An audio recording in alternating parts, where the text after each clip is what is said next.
But it was nothing but a great privilege to host former First Minister of Wales, Mark Drakeford. That's correct. Mr. Drakeford came to the show and we had an amazing conversation as we clicked on a lot of things from his early days in politics to his tenure as a First Minister, covering all the tales and fact he encountered while dealing with Wales' economic structure, social demographics, and a lot of things.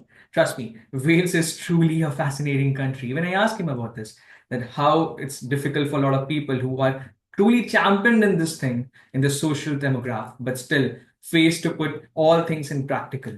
Well, he's currently serving as the Cabinet Secretary to Finance and remains a strong figure in the all the things going in the Wales politics. Well, we covered a lot of topics as mentioned. We also discussed about the recent job cuts and how we can actually strong the relationship between India and Wales. So do check it out the show, and I promise you, you're surely going to like this. And certainly now I'm able to talk to you, so it's nothing just more privilege. So, Well, very pleased to be able to do it. So, uh, thank you. we'll start about a lot of things. I would love to discuss first more about how things started for you, sir. Because I remember very correctly, I was reading about you, and you are, I mean, how much I got to know, you're a bit more hesitant to get into politics, isn't it, sir? And then the phase came when you were the advisor to Rhodri Morgan, the former first prime minister, former first minister, and things changed. I'd love to know more about this, sir, first. Well, thank you. So, actually, I'd always been interested in politics. Even when I was a child, I was interested in politics, but I never saw myself being part of the electoral side of politics. It was the ideas of politics, the policies that politics allows you to pursue that interested me. But I had already been a member of the local council here in Cardiff before I became a special advisor to Rhodri Morgan. Is how I met him. He was the member of parliament for the same part of the city that I represented on the council. We got to know each other in that way.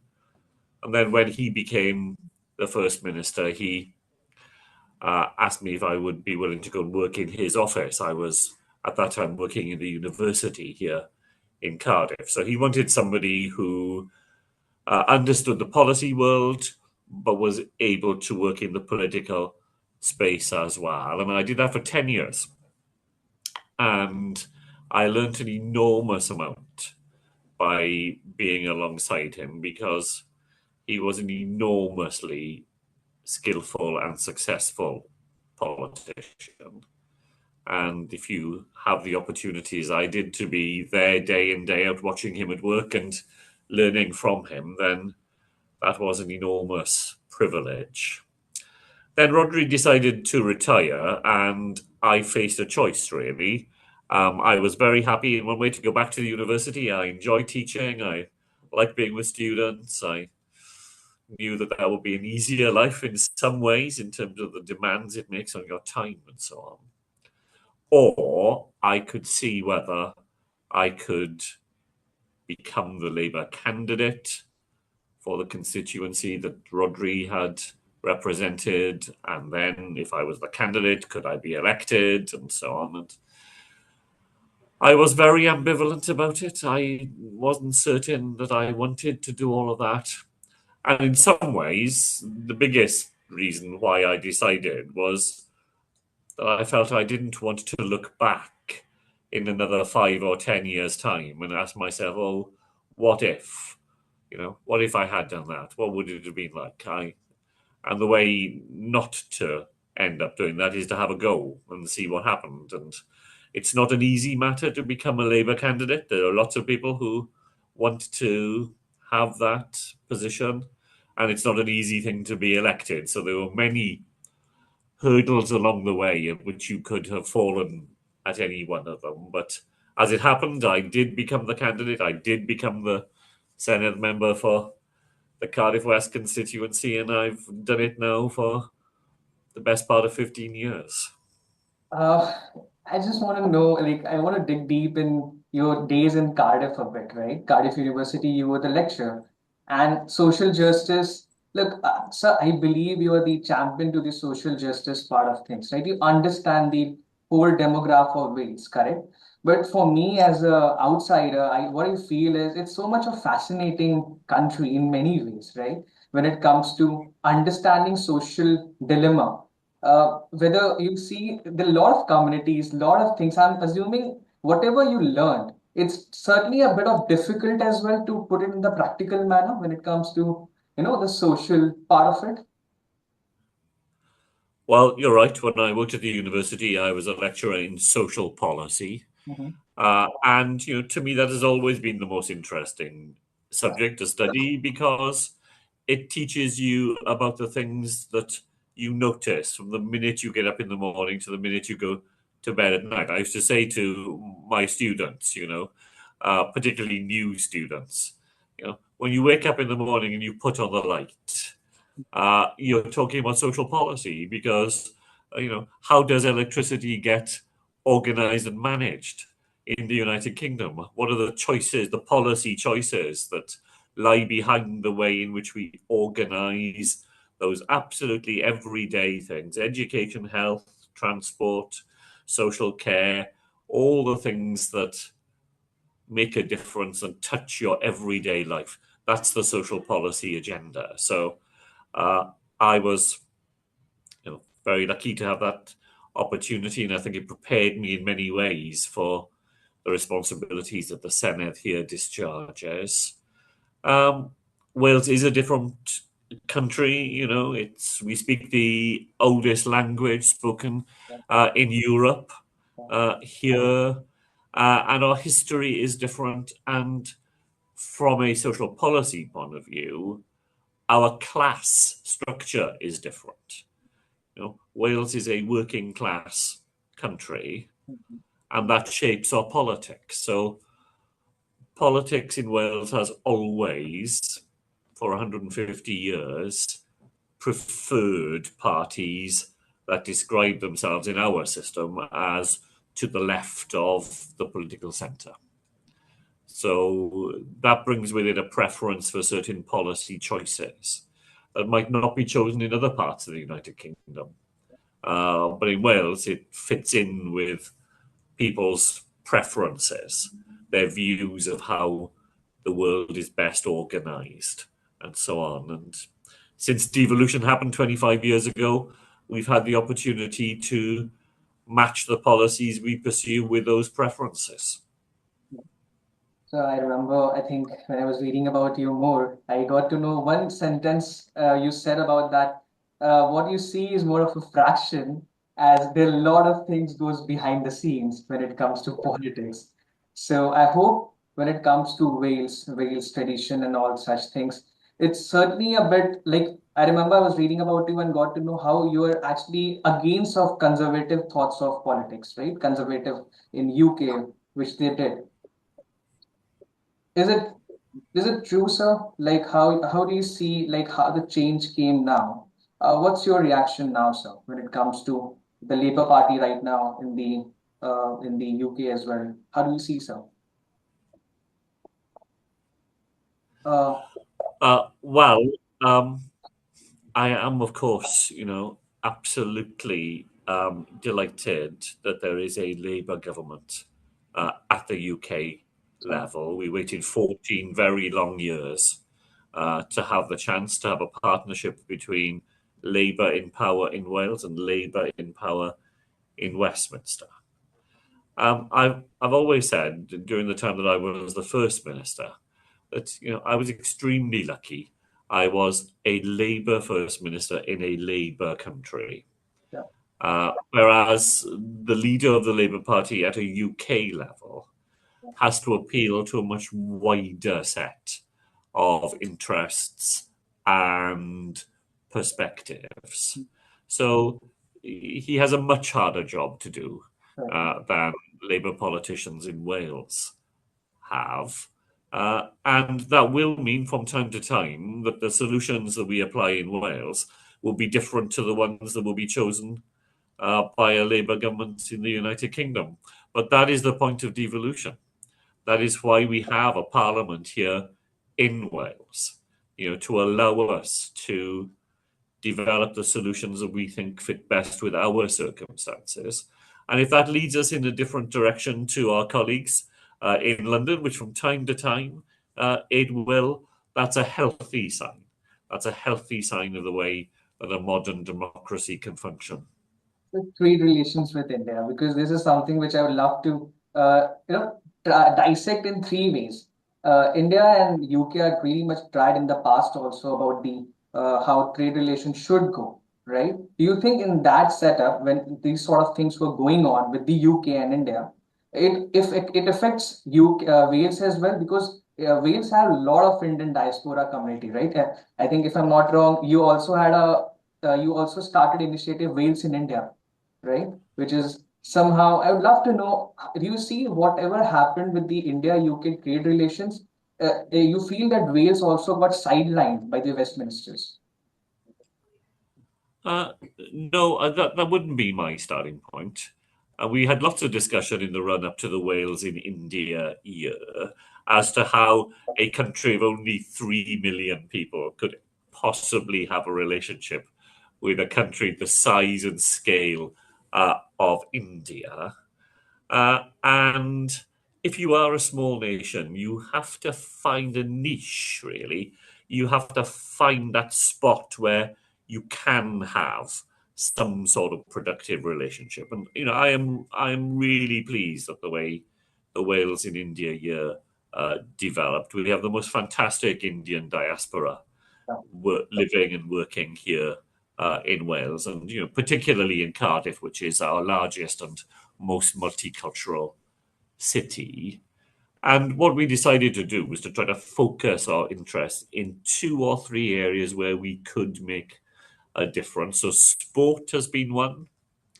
I've been very lucky to have had very good relations with a series of Indian High Commissioners here in the United Kingdom. And part of the reason it's been a good relationship is that I am particularly interested in cricket, and they are too. So, we've had lots to talk about there. And the Wales in India year began when the Welsh hockey team was playing in the Hockey World Cup, which was being held in India. And of course, in India, hockey is an enormous game with The national millions of sport in India. It's a national sport. Yeah, absolutely. It's not a big sport in Wales, but the Welsh team managed to get to the World Cup, which was a tremendous achievement, and that happened right at the start of the Wales in India year. So we've been very keen to develop those sporting relations. Glamorgan, which is the cricket county that represents Wales, had Shubman Gill playing for us, not last year, but the year before. And that was a great treat for cricket lovers here in Wales. So, And then we've been very keen to develop our relationships with Kerala. It's a part of India where historically we've had links, and where particularly we've had exchanges of workers in the medical and clinical field. So we've been, again, very lucky. We've been able to welcome, I think, nearly 400 nurses from Kerala to come and work in the Welsh NHS. But it's a reciprocal deal. While they're here, we're very keen to make sure they have experiences and are able to develop their own clinical skills and abilities, so that when they return to their own communities, there's more that they can do there as well. So that's been a really big success story of the Wales in India year. In India, a lot of people look up to Wales rugby team as well, because somehow one of the best rugby team you had, sir, with the Wales community. Wales is a bit sport mad in a way that I see India being as well. So that's always a good way, I think, of cementing good relationships between people in different parts of the world. So now, as Cabinet Secretary to Finance, and there are a lot of things I want to know about Tata's as well, because Indian company like Tata is there as well, if I'm not wrong, Port Albert, right?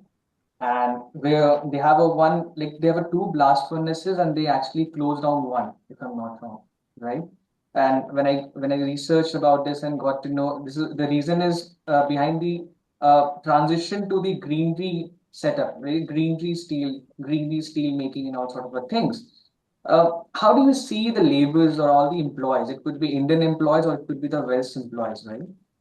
Who are working there and suddenly get the news of things getting shut down. Do you see the government actually supporting those kind of people as well, sir, with their new initiatives? Well, look, of course, look, this has been a difficult period uh, in steelmaking in South Wales, and in some ways, for the relationship between Tata, the company, and its workforce.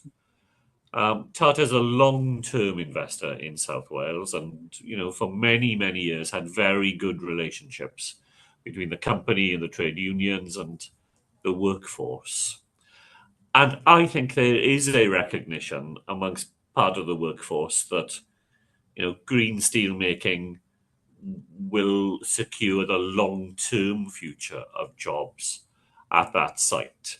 The difficulty is that the number of jobs is significantly lower than the way steel has been made up until now. So I think where the tension has been in the relationship has not so much about the destination, because I think people recognize that the industry is changing. It's the speed at which the company has wished to make that change. So in fact, both blast furnaces are now closed. Mhm. So one was closed first, but the second has also closed already. Mhm. And I think as a Welsh government, our proposition to the company, which the company didn't choose to follow, was that they could have made that transition over a longer period. That the number of jobs that are going to be lost could have been managed more easily if they'd happened over a longer period of time. In fact, the job losses have been very rapid, and this is a community where there aren't many other sources of employment. So if you lose your job in the steelworks, it's not easily apparent where you would get a job instead. So I think these have been the trickiest times in the relationship between the company and the local community. And there is still some work to be done in putting those relationships back on the long-term positive footing that we'd enjoyed over the last decades. So do you think, would love to know more about, like you mentioned about the how it's the only steel thing which is actually helping a lot of people to get a job, right? For example, these people get technically fit, like and go with the transition, right? If someone who is actually well versed with one particular setup or one particular technique, and suddenly now, like you mentioned about how the company is going to the green way of steel making. So these guys who are actually getting fired can get into these sort of structure to get some sort of an education, and then they actually get practiced. Do you think it's also an idea about this to make them technically fit about the transition? Absolutely. And that's part of our argument, really, as to why more time would have been preferable, because it would have given more people a chance to acquire the new skills they will need, to develop their own abilities.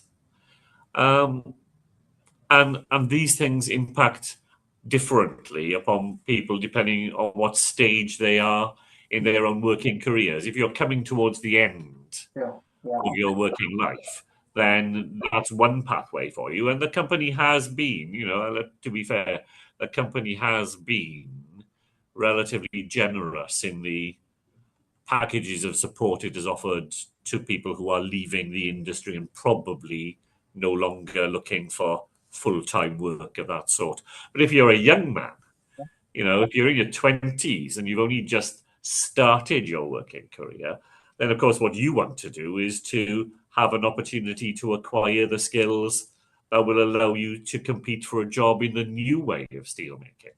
And I think we feel that a bit more time could have been offered to those people.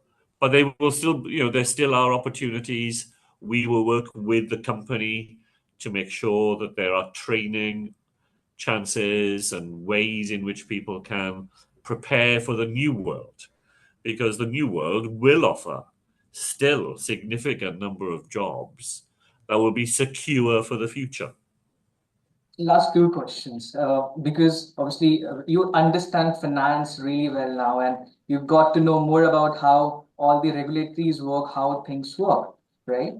So do you think when it comes to India and Wales relations, there's some sort of a financial restriction which is actually creating a bit of restriction to, to get more viable to a lot of people, right? We heard a lot about made in England products, made in China products, but we barely know more about made in Welsh products.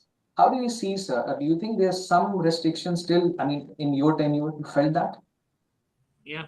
Look, I think what we've learned, and we've had the trade mission to India as part of the Wales in India year, is that it's less about finance and it's more just about intelligence, understanding the nature of the Indian market, making those connections, learning the systems that you need to learn. So there are some Welsh companies that are very keen to make that investment, to make themselves better prepared to compete in the Indian market. And it's less money that's holding them back, I think, than confidence.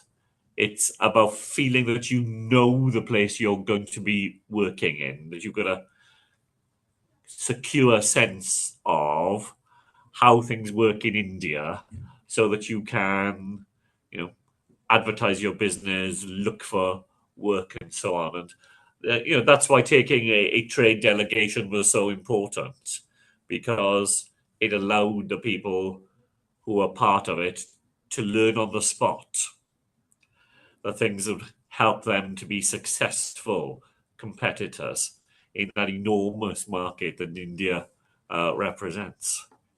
So many Indians, I think, like student like me or a lot of people are actually wants to study in UK. I mean, I saw that in US, UK, they actually choose London or a lot of places like that. But there are a lot of visa restrictions. There are a lot of student like after post study restrictions as well. Do you think Wales can do something for these students to attract and retain those like kids who are coming from India, like to create a lot of good attractive options? Like it could be scholarship or anything. I'm assuming they do have a lot of scholarships, but apart from that,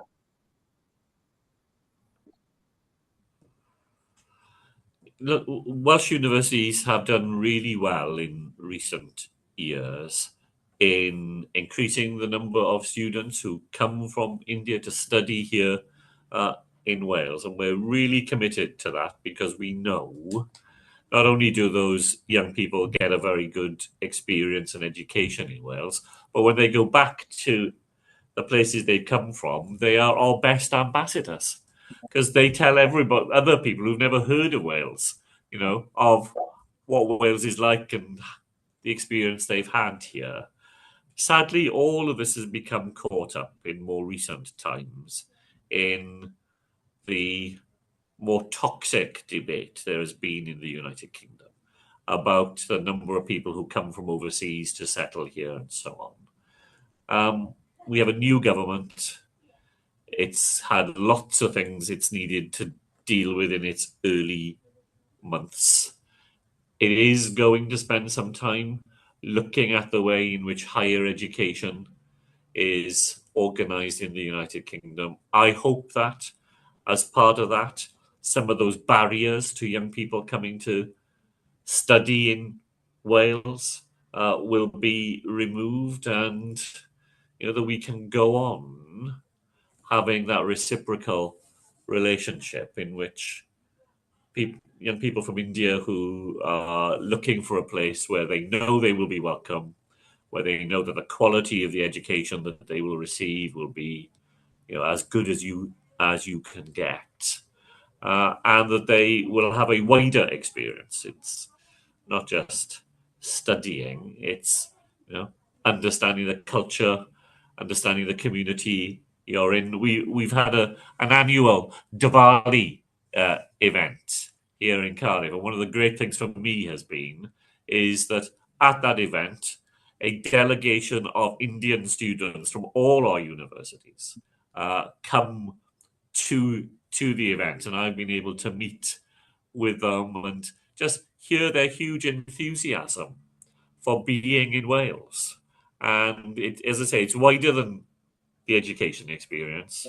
Yeah. It's the sense of being somewhere which is different, which has its own culture, has its own experience to offer, and I really hope we can do more of that in the future. There are a few friends of mine who actually studied there in Wales, and then when they came back, they were all about talking about Wales is this and Wales is this is something you should do and just have an exposure, because this country is a lot to offer, according to them, all the time. That's a great thing to hear. I have Alice looking at me here, saying that I'm needed to go and do something else, Sarah. But do you have one final question for me? Yeah.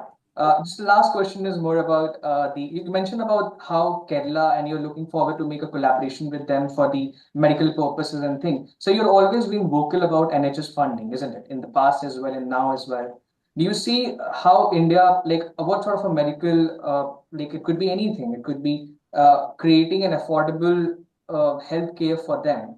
It could be the collaboration with India. It could be like any new camps, anything. How do you see the relationship of India and Wales as far as the medical thing is concerned? Well, again, I feel like we're in a fortunate place here because some of our most senior clinicians working in the Welsh NHS are of Indian origin and heritage, and their leadership has allowed us to form collaborations, not just in Kerala, but with a number of other major medical education centres in India. But I just want to re-emphasise the point I tried to make earlier. For us, this has always got to be a reciprocal relationship.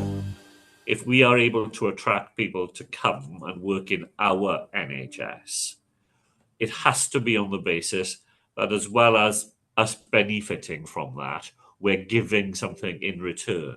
Right. And what we're able to offer really is, high quality experience, developing skills, being able to extend the range of your own practice as a clinician.